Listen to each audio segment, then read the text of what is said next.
નમસ્કાર. દિવસભરના તાજા સમાચારોમાં તમારું સ્વાગત છે. તમારી સાથે હું છું પિનલગીરી ગોસ્વામી. સમાચારો વિસ્તારથી જાણીએ એ પહેલા મહત્વના સમાચારો ઉપર એક નજર. નમસ્કાર મિત્રો.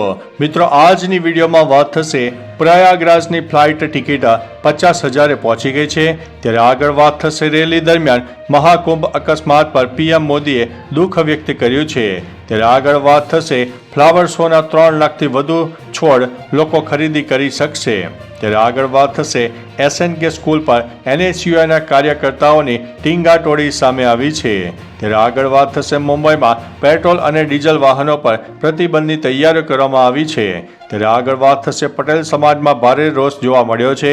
વાત છે ધારાસભ્ય જયેશ રાદડિયાની. ત્યારે વાત થશે કુંભમાં સ્નાન બાદ ગુજરાતીઓ પરત ફર્યા છે. આગળ વાત થશે વાલી દીકરીઓ માટે ગુજરાત સરકારે ખોલ્યો છે 3,000 કરોડનો પટારો. ત્યારે આગળ વાત થશે રબારી વસાહતમાં ડિમોલેશન બાદ રાજનીતિ તેજ થઈ રહી છે. ત્યારે આગળ વાત થશે ગુજરાતના ટેબ્લોએ ત્રીજા વર્ષે હેટ્રિક સર્જી દીધી છે. ત્યારે આગળ વાત થશે સોફ્ટ ડ્રિંક પીવાથી 2020માં 22 લાખ લોકોને ડાયાબિટીસ થયો હતો. ત્યારે આગળ વાત થશે કચ્છમાં ગેરકાયદેસર દબાણ પર ડિમોલેશન હાથ ધરવામાં આવ્યું છે. આગળ વાત થશે ચા પીવા દર્દી હોસ્પિટલમાંથી બહાર નીકળ્યો અને મળ્યું છે કરુણ મોત. હવે મિત્રો સમાચારો વિસ્તારથી. રાજકોટ સિવિલ હોસ્પિટલમાં મુખ્ય દરવાજાની કામગીરી ચાલી રહી છે. આ દરવાજાની કામગીરી માટે સિવિલ હોસ્પિટલ પાસે મોટા ખાડા ખોદવામાં આવ્યા છે. આ ખાડામાં પડી જવાથી જગદીશ મનસુખભાઈ ચાવડા નામના દર્દીનું મૃત્યુ થયું છે. પેટના સોજાની સારવાર માટે સિવિલ હોસ્પિટલમાં આવ્યા હતા. મૃતકના ભાઈએ હોસ્પિટલ અને તંત્ર સામે કાર્યવાહી કરવાની માંગ કરી છે. મિત્રો અન્ય મહત્વના સમાચારની વાત કરીએ તો કચ્છમાં ગેરકાયદેસર દબાણ પર ડિમોલેશન. રાજ્યમાં ઘણા વિસ્તારોમાં સરકાર દ્વારા ગેરકાયદેસર દબાણો દૂર કરવાની કામગીરી પૂરજોશમાં કરવામાં આવી રહી છે. ત્યારે દેવભૂમિ દ્વારકા બાદ હવે કચ્છમાં પણ તંત્રનું બુલડોઝર ચાલી રહ્યું છે અને ઘણા દબાણો દૂર કરવામાં આવ્યા છે. આરોપીના ગેરકાયદેસર દબાણ પર બુલડોઝર ફેરવાયું છે. આરોપી કાસમ વિરુદ્ધ આર્મ્સ પ્રોહિબિશન અને મારામારી જેવા ગુનાહિત ઇતિહાસો પણ ધરાવે છે.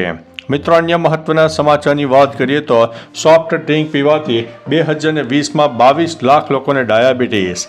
નેચર મેડિસિને એક સંશોધન પ્રકાશિત કર્યું છે જે સૂચવે છે કે વર્ષ 2020માં વૈશ્વિક સ્તરે ખાંડવાળા સોફ્ટ ડ્રિંક પીવાથી કેટલાક લોકો ડાયાબિટીસ અને હૃદય રોગનો ભોગ બન્યા છે. ટાઈપ 2 ડાયાબિટીસના કેસો ઉપરાંત સંશોધકોએ અંદાજ લગાવ્યો હતો કે સોફ્ટ ડ્રિંક પીવાથી વૈશ્વિક સ્તરે ટાઈપ 2 ડાયાબિટીસના અંદાજિત 2.2 મિલિયન અને હૃદય રોગના 1.2 મિલિયન કેસ સામે આવ્યા છે. મિત્રો અન્ય મહત્વના સમાચારની વાત કરીએ તો ગુજરાતના ટેબ્લોએ ત્રીજા વર્ષે પણ હેટ્રિક સર્જી છે. 26મી જાન્યુઆરીના રોજ 76મા પ્રજાસત્તાક દિવસે કર્તવ્ય પથ પર રજૂ કરવામાં આવેલા ગુજરાત ટેબ્લોએ પોપ્યુલર ચોઇસ કેટેગરીમાં સૌથી વધુ મત મેળવીને હેટ્રિક સર્જી છે. 2023માં ક્લીન ગ્રીન એનર્જીયુક્ત ગુજરાત ટેબ્લોએ પ્રથમ સ્થાન મેળવ્યું હતું. 2024માં ધોરડો વર્લ્ડ ટુરિઝમ વિલેજ યુનિવેટો ટેબ્લોએ પ્રથમ સ્થાન મેળવ્યું છે. આ વખતે આનંદપુરની એકતાનગર સુધી અને વિરાસતી વિકાસનો અદભુત સંગમ એટલે ટેબ્લોએ પ્રથમ સ્થાન બનાવ્યું છે. મિત્રો અન્ય મહત્વના સમાચારની વાત કરીએ તો રબારી વસાહતમાં ડિમોલેશન બાદ રાજનીતિ તેજ થઈ છે. અમદાવાદના ઓઢવના રબારી વસાહતમાં ડિમોલેશન બાદ રાજનીતિ તેજ થઈ રહેલી જોવા મળી રહી છે. કોંગ્રેસ પ્રદેશ અધ્યક્ષ શક્તિસિંહ ગોહિલ રબારી વસાહતની મુલાકાતે ગયા. શક્તિસિંહ ગોહિલ ડિમોલેશનમાં ઘર વિહોણા થયેલા લોકોને મળ્યા હતા. શક્તિસિંહે કહ્યું કે રબારી વસાહતમાં અમાનવીય રીતે સરકારે તોડફોડ કરી છે.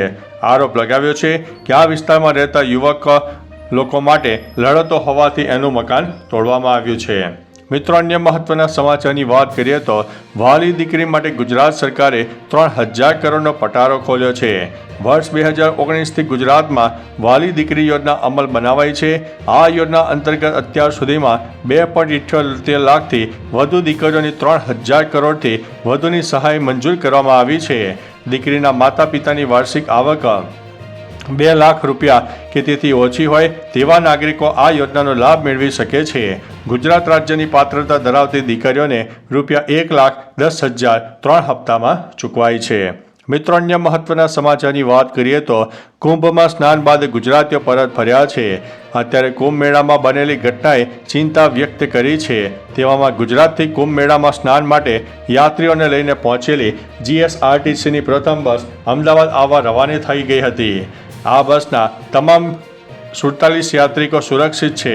સીએમએ ફ્લેગ ઓફ કરાવતા યાત્રિકોએ મહાકુંભમાં સ્નાન કર્યા બાદ પરત ફર્યા છે. ત્યારે અત્યારે અમાવસ્યાને કારણે કુંભમાં વધુ ભીડ હોવાથી ટ્રાફિક જામની પણ સમસ્યા ઊભી થઈ હતી. મિત્રો, અન્ય મહત્વના સમાચારની વાત કરીએ તો પટેલ સમાજમાં ભારે રોષ. ધારાસભ્ય જયેશ રાદડિયાએ લેવા પટેલના 2 થી 3% આગેવાનો ટપોરી હોવાનું નિવેદન આપ્યું છે. આ નિવેદનનો લેવા પટેલ સમાજ દ્વારા વિરોધ ઉઠાવ્યો છે અને રાદડિયા સામે સોશિયલ મીડિયાના માધ્યમથી સણસતા જવાબ આપવામાં આવી રહ્યા છે. ચંદુભાઈ સોજિત્રાએ કહ્યું છે કે જયેશ રાદડિયાએ સમૂહ લગ્ન કરાવ્યા તે સારું આયોજન હતું, પરંતુ સમાજને બદનામ કરવાની વાત કરી તે માત્ર રાજકારણ કરવા માટે આવા નિવેદનો કરે છે. મિત્રો, અન્ય મહત્વના સમાચારની વાત કરીએ તો મુંબઈમાં પેટ્રોલ અને ડીઝલના વાહનો ઉપર પ્રતિબંધની તૈયારી. મહારાષ્ટ્ર સરકારે મુંબઈમાં ડીઝલ પેટ્રોલ વાહનો પર પ્રતિબંધ મૂકવાની તૈયારીઓ શરૂ કરી દીધી છે. વધતા પ્રદૂષણને ધ્યાનમાં રાખીને 7 સભ્યોની કમિટી બનાવાઈ છે, જે 3 મહિનામાં રિપોર્ટ આપશે. નિવૃત્ત આઈએએસ અધિકારી સુધીર શ્રીવાસ્તવ કમિટીનું નેતૃત્વ કરશે. કમિટી અભ્યાસ માટે એક્સપર્ટને સામેલ કરી શકશે. આ પ્રસ્તાવમાં મુંબઈ સાથે થાણે, રાયગઢ અને પાલઘર જિલ્લાઓનો પણ સમાવેશ થાય છે. મિત્રો, અન્ય મહત્વના સમાચારની વાત કરીએ તો એસએનકે સ્કૂલ પર એનએસયુઆઈના કાર્યકર્તાઓની ટીંગાટોળી. રાજકોટના યુનિવર્સિટી રોડ પર આવેલા એનએસકે સ્કૂલની ધોરણ 6માં અભ્યાસ કરતી વિદ્યાર્થીનીની છેડતી કરતા વિડીયોને લઈને શિક્ષણ જગતમાં ભારે રોષ જોવા મળ્યો છે. આ મામલે છેલ્લા 2 દિવસથી એબીવીપીના કાર્યકર્તાઓ વિરોધ કરી રહ્યા છે. ત્યારે વિદ્યાર્થીનીને ન્યાયની માગ સાથે હલ્લાબોલ કર્યો.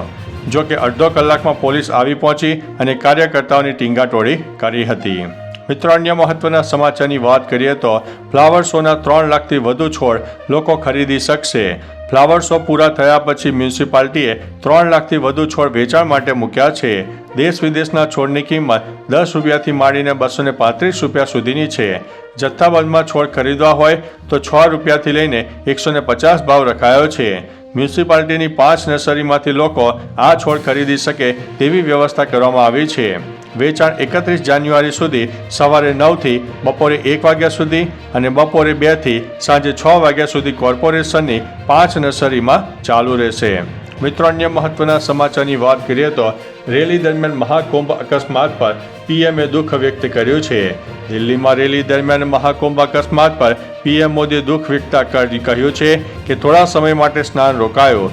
મહાકુંભ હવે સ્નાન ચાલુ છે. જેમણે પોતાના પ્રિયજનો ગુમાવ્યા છે તેમના પ્રત્યે સંવેદના. હું યુપી સરકારના સંપર્કમાં છું. મહાકુંભમાં કરોડો શ્રદ્ધાળુઓ પહોંચી રહ્યા છે. મહાકુંભમાં બનેલી દુર્ઘટના અત્યંત દુઃખદ છે.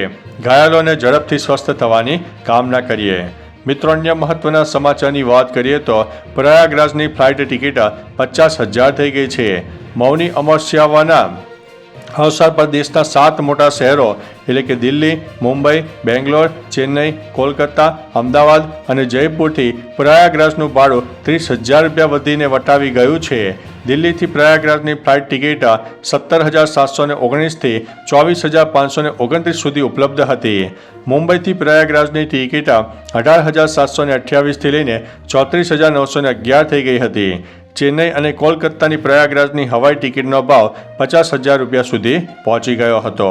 તો ચાલો મિત્રો, ફરીથી દેશ અને દુનિયાના સુપરફાસ્ટ સમાચાર લઈને મળતા રહીશું. ત્યાં સુધી અમને રજા આપશો. નમસ્તે.